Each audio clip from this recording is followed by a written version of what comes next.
বেসরকারি মেডিকেল কলেজের দ্বিতীয় বর্ষের এক পড়ুয়ার ওপর শারীরিক নির্যাতনের অভিযোগ উঠল। চাঞ্চল্যকর ঘটনাটি ঘটেছে পশ্চিম বর্ধমানের দুর্গাপুরে। জানা গিয়েছে, শোভাপুরের কাছে বেসরকারি মেডিকেল কলেজের পড়ুয়া ওই তরুণী, বাড়ি ওড়িশার জলেশ্বরে।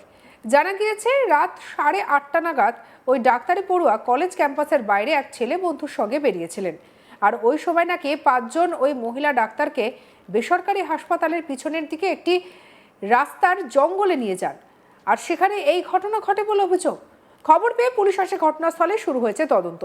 ঘটনার সময় ওই মহিলা ডাক্তারের পুরুষ বন্ধুর কি ভূমিকা ছিল তাও খতিয়ে দেখছে পুলিশ। সূত্রের খবর, নির্যাতিতা ওড়িশার জলেশ্বরের বাসিন্দা এবং দুর্গাপুরের শোভাপুর সংলগ্ন একটি বেসরকারি মেডিকেল কলেজে পড়াশোনা করছিলেন।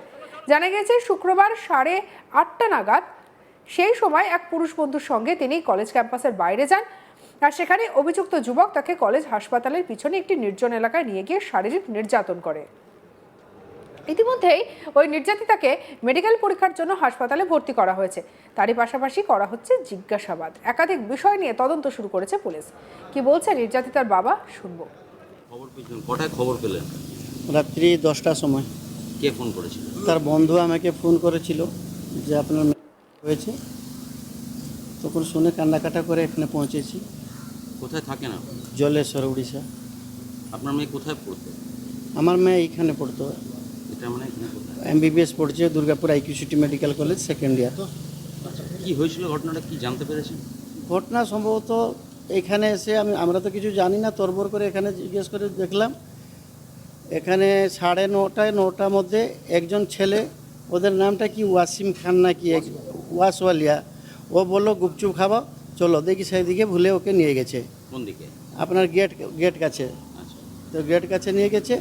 আমরা তারপরে ও কি 2 জন না 3 জন লোক এসে, যখন 3 জন লোক এসে গেছে, ও ছাড়িয়ে সেখানে ওকে পালিয়ে এসেছে। তার মধ্যে একজন করেছে, ওদের মোবাইল ছড়ে নিয়েছে। তারপরে 3000 টাকা দিলে মোবাইল দিব বললো, তার কাছে 200 টাকা ছিল, ও 200 টাকাও ছড়ে নিয়েছে। তারপরে আবার ওই ছেলেটা আবার সেখানে গিয়ে, সেখানে 4-5 জন মতো ছিল সেখানে। যখন দেখছে হয়ে গেছে, তারভাবে ওই ছেলে আবার যায় নিয়ে এসেছে। ওইভাবে ঘটনাটা ঘটেছে। এটা কটার সময় হয়েছে মোটামুটি? এটা সম্ভবত 9টা, 8টা, 8:30, 9টার মধ্যে। 8টা 9টার মধ্যে হবে। আপনার মেয়ে তো হোস্টেলে থাকতো? হ্যাঁ, হোস্টেল থাকতো, খেতে আসতো। হোস্টেলটা দূর আছে, সেই জন্য এখানে খেতে আসতো। তো এখানে তো গেটেও সিকিউরিটি রয়েছে। 8:30 9টার সময় কি করে একটা মেয়ে গেটের বাইরে বেরোয়? সেই তো কথা, আমি কি করে জানবো এদের কী ব্যবস্থা আছে, আমি তো জানি না। তার মানে কোথাও কি সিকিউরিটির ল্যাক আছে? হ্যাঁ, লেক তো থাকতেই পারে, নাহলে একটা মেয়ে বেড়ে যেত, ওতে তো রুখতে পারতো, ওরা থাকতে পারতো। হ্যাঁ, হ্যাঁ, কী বললে? বলছে যে ছেলেটার সঙ্গে গিয়েছিল ছেলেটা কে হয়? ছেলেটা তার ক্লাস ফ্রেন্ড হয়। ও কি কোনো রকমভাবে জড়িত আছে এই ঘটনায়? আমি কি করে জানবো? ও তো নিয়ে গেছে এইভাবে। সম্ভবত এই ছেলেটা জড়িত আছে। আচ্ছা, আর মানে আপনার মেয়ের এটা কোন ইয়ার চলছে? MBBS সেকেন্ড ইয়ার চলছে। তো কোথাও কি মনে হচ্ছে যে কলেজের একটা নিরাপত্তা গাফিলতি? নিরাপত্তা তো নেই। আমি যখন আসি কিছু সাপোর্ট আমাকে নেই, যাও ভগবান কৃপায় ওই বন্ধুগুলো আছে, আমাকে বিশাল সাপোর্ট করেছে। কিছু রেসপন্স, যে এখানে একটা ঘটনা ঘটেছে, কিছু নেই, কিছু গুরুত্ব নেই। আমি যদি যেতেও ছাড়ছে না, সব দিকে পুরা বন্ধ, কিছু প্রোটেস্ট এখানে নেই। আর চাপা তো চেষ্টাই করছে ওরা। বন্ধুগুলো যদি না থাকতো আমাকে তো মেরে দিত। আমারও জীবন প্রতি সিকিউরিটি নেই, যা দেখলাম এখানে সিস্টেম কিছু নেই, নো রেসপন্স। একটা গার্ডিয়ান আসছে, অত বড় গোটে সংবেদনশীল ঘটনা ঘটেছে, একটু রেসপন্স থাকতো, কিছু না ভাই। যাও, আমার ভাইগুলো এসে একটু হেল্প করেছে। আপনার মেয়ের সাথে দেখা হয়েছে? দেখা যাচ্ছে কান্নাকাটা। ভর্তি আছে? ওরা ভর্তি করেছে রে, অভিনয় আইসিইউ নিয়ে গেছে রে, অভিনয় আর কি না। আপনাকে ঢুকতেও দিচ্ছে না ভালো করে? না, কলেজ কর্তৃপক্ষ কোনো কথা বলেছে? কিছু আমার সঙ্গে কিছু কথা, রেসপন্স কিছু নেই। ঠিক আছে, মনে করছেন যে এই কলেজে দিয়ে আপনার ভুল? বিশাল ভুল। আমাদের উড়িষ্যাতে হলো এখন অ্যাকশন হয়ে যেত, কিছু নেই। ভগবান বিচার করে। পুলিশ এসেছিল? কি লেখে নিল সেগুলো ফর্মালিটি, সেগুলো আমি জানি, কিছু নেই সেগুলো। কখন এসেছিল পুলিশ? আমরা 6টা 6:30 অবধি পৌঁছেছি। সেখানে একটা কী লিখে গেল, আমাকে আধ ঘন্টা কি ঘন্টার মতো বসিয়ে দিল, যে ইনভেস্টিগেশন চলছে, রেকর্ডিং করছে, কী তার ফর্মালিটি করলো। তাই এগুলো বেশ এই হচ্ছে কথা। এ বিষয় নিয়ে বিজেপি নেতা পারিজাত গাঙ্গুলি কি বলছেন শুনবো। এটা সন্দেহ করার কিছু নয়, এটা হয়েছে। আপনারা সবাই দেখতে পাচ্ছেন, মেয়ের মা বাবা বলছে, মেয়ে বলছে, এবং পুলিশ এসেছিল। আমরা পুলিশকে রিকোয়েস্ট করছি যাতে পুলিশ যারা অপরাধী তাদেরকে যেন খুব তাড়াতাড়ি অ্যারেস্ট করে। আমরা অপেক্ষা করছি পুলিশের জন্য, স্টেপের জন্য। একটা মেডিকেল কলেজ হাসপাতাল, সেখানে রাত্রেবেলা প্রায় 9টা 9:30টার সময় একটি কলেজ ছাত্রী সে কী করে গেট দিয়ে বেরোয়, কোথাও কি নিরাপত্তার গাফিলতি নেই? তা আপনারা দেখতে পাচ্ছেন তো আরজি করের মতো ঘটনা। এখানে দুর্গাপুরটা আস্তে আস্তে আরজি করের মতো হয়ে যাচ্ছে, এবং কোথাও কোনো সেফটি বলে কিছু নাই। পশ্চিমবঙ্গে কোনো মেডিকেল কলেজ, কোনো মেডিকেল হাব, কোথাও কোনো সেফটি নাই, কোনো হসপিটাল সেফটি নাই।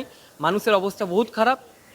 প্রত্যেকটা দায়ী হচ্ছে আমাদের মুখ্যমন্ত্রী মমতা বন্দ্যোপাধ্যায়, এবং 2026-এ এদের যে গদি চেঞ্জ হবে সেটা বুঝতেই পারছেন আপনারা। কলেজ ক্যাম্পাস থেকে রাত্রি 9টার সময় একটি মেয়ে বেরোয় কী করে বাইরে কলেজের হোস্টেলে? কলেজের মধ্যে তো কোনো রকমভাবে কোনো সেফটিই নাই। এখানে যখন তখন মেয়েরা বেরোতে পারছে, যখন তখন মেয়েরা যেতে পারছে। এটা এখানে আজকে এত বড় একটা ঘটনা ঘটলো বলে আপনারা জানতে পারলেন, না জানতেই পারতেন না। তাছাড়াও আপনারা দেখবেন 12টা, 12:30, 1টা পর্যন্ত মেয়েরা বাইরে ঘুরে বেড়ায়। কোনো মানে এই হসপিটাল, মেডিকেল জায়গা, কোনোভাবে কোনো কিছু সেফটি নাই। আর মেয়েদের তো কোনো সেফটি নাই এই রাজ্যে। এখানে শুনতে পেয়েছি এখানে সেকেন্ড ইয়ারের মেয়েটি এখানে তার একটা বয়ফ্রেন্ডের সঙ্গে গেছিলো, এবং পরবর্তীকালে সেই ছেলে, ওখানকার যে লোকাল ছেলে, সেখানকার লোকাল ছেলেরা এসে মেয়েটিকে প্রথমে বলে যে টাকা দিতে পারে না মেয়েটি, এবং পরবর্তীকালে বলে যে মোবাইলটা দিয়ে যেতে। এবং সেখানে যে 5 জন মতন ছেলে ছিল, তার মধ্যে একটা ছেলে মেয়েটাকে রেপ করেছে। সিপিএম নেতা রাকেশ শর্মা কি বলছেন শুনবো। घटना कल रात में इस कॉलेज में एक डॉक्टरी पढ़ने वाली लड़की का हुआ है। पश्चिम बंगाल कल्चर चल रहा है, उसी का पुनरावृत्ति दुर्गापुर में देखने को मिला। अभी तक कोई अरेस्ट नहीं हुआ है। यहाँ तक कि पुलिस एडमिनिस्ट्रेशन इतना स्ट्रांग है, अभी तक किसी को आइडेंटिफाई भी नहीं करता है। पहला प्रश्न यह है कि इस कैंपस से बाहर कैसे निकली वो लड़की।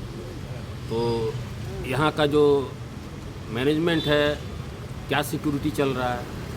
दूसरा क्वेश्चन ये है, दूसरा बात यह है कि पश्चिम बंगाल में स्थापित किए हैं, उनके मन से डर चला गया है, क्योंकि वो जानते हैं कि कोई भी घटना करेंगे तो किसी का सर के ऊपर हाथ रहेगा, अनुप्रेरणा रहेगा, वो छूट जाएंगे, वो कुछ भी कर सकते हैं। इसीलिए तो पश्चिम बंगाल में औरतों के ऊपर निर्यातन, लड़कियों कार चोरी, डकैती की घटना दिन पर दिन घट रहा है। সঙ্গে রাখুন আজ তাক বাংলার ইউটিউব চ্যানেলকে লাইক, কমেন্ট, শেয়ার, সাবস্ক্রাইব করতে ভুলবেন না।